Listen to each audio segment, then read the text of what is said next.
Yep, I have an alter ego.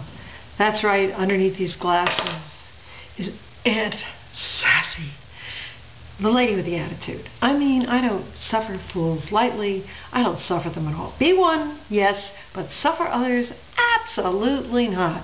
And as my son-in-law, who's from Scotland, Glasgow, says, "Aye then, what are you, a knight of the road? Get it going and don't let the other people pass ya." So on the road as well. Yeah, I don't, and I come by this, I think, fairly naturally. I was a child who watched Mr. Rogers.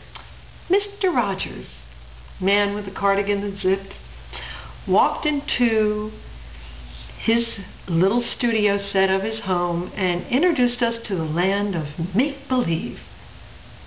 Make-believe, yes, we went off on a train to where there was a king and there was a princess that was life-size and the king was small, interesting. But what was more interesting was the fact that Mr. Rogers, in the beginning, before he went to the land of make-believe, lived in a little cardboard house. And he had a friend called Mr. Speedy Delivery, the mailman, who rode in with a bicycle and a white powdered wig and was clearly not straight. Now, this could only happen if Mr. Rogers lived in, say, Nantucket or Martha's Vineyard or way up at the top of the Cape. But I'm not thinking that Mr. Speedy Delivery was actually any reality I've ever seen. I think Mr. Rogers was doing a little bit of this because all the people that came on his show were pretty strange in reality before he went to make-believe. And then, of course, there was the Rocky and Bullwinkle show that taught me to be a communist, or at least to like them, with Boris and Natasha.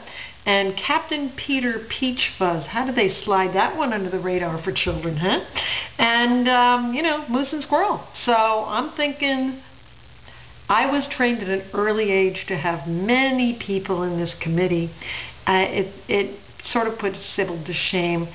And I like costumes. That's called clothes. You know, dress up or dress down or dress as a clown, like I did one time for my daughter's birthday, and it worked really well until she heard me speak to a child who'd gotten hurt, and then she said, "You're not a clown. You're just my mother." I wish everybody felt that way.